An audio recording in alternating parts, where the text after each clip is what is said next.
Heather, you and Courtney both have similar experiences in working to build trust and relationships. Heather, talk about what it takes to build relationships. I mean, we're talking about a topic in which there's been a grave damage to a relationship of trust. How do you work to build relationships when trust is lacking at the outset? When someone has been betrayed and we're trying to heal that relationship between the person who was betrayed and the person who betrayed them, I frame it in terms of demonstrating trustworthiness. You can't just say, I'm sorry, I'll never do it again. That's not enough. The trust is broken with good reason. It's difficult to imagine trusting again. And so that has to be earned back. And that's earned not with one demonstration of trustworthiness, but with a consistency, a steadfast attention to demonstrating trustworthiness. So I would reiterate what Tom has said about it's about relationship building, and that takes time. I am incredibly mindful that every time my phone rings, the person on the other end could be taking this extraordinarily risky step of contacting the church where they were harmed to ask for help from the church where they were harmed. And so I try as best I can, and I have a wonderful team of people that are similarly minded and similarly committed.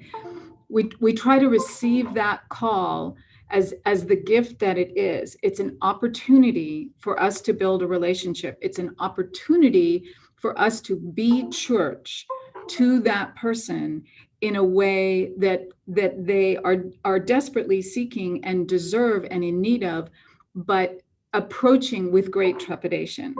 So from the very moment of the first contact, it's critical that there's tremendous respect for the invitation that victim survivor is giving us to join them in relationship. And then it's about demonstrating that trustworthiness. So it's about saying what you will do and doing what you said you would do, and doing that in as timely a manner as you can, and being accountable for the things that you've offered to do or promised to check out or promised to figure out, or whatever it is that you follow through and follow up. And that's not always easy. There's a lot of detail management in this role that is unique and significant to that individual and therefore important to us, but there's a lot of details to juggle and keep track of. But I think the other thing that I'm seeing in this context of what's changed and how do we build relationships is this idea that I'm also building relationships within the Archdiocese, within the people here at the Chancery. I work very closely with our legal team. I work very closely with our vicars for clergy. And I'm just back from speaking at the seminary to our 75 seminarians in formation, building relationships and awareness and sensitivity with all of those groups, and learning more myself about what they bring to the table, so I can communicate better with a victim survivor and coordinate services with more knowledge of all of those pieces.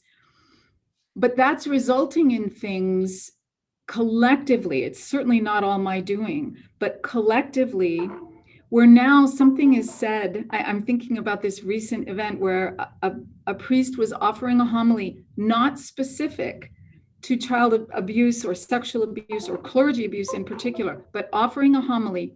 Something in what he said spoke to the heart of a victim survivor who went to him for confession. The day that she heard that homily was the first day she'd been in the church for years because of what had happened to her. She sought him out in confession. He was prepared in a sense, not specifically for her, but prepared in a sense so he could meet with her in that moment of reconciliation and then follow up with her appropriately afterwards, outside, later, as she sought him out for more support, connected her to us, and now she's receiving the services that we have to offer and support. It's all about relationship building and thinking with outside of the box in sort of what we've called this radical accompaniment, thinking in that broad way, but implementing it in specific and coordinated and contingent ways to genuinely nourish the drive to heal, genuinely support those efforts. And all of that's relationship building.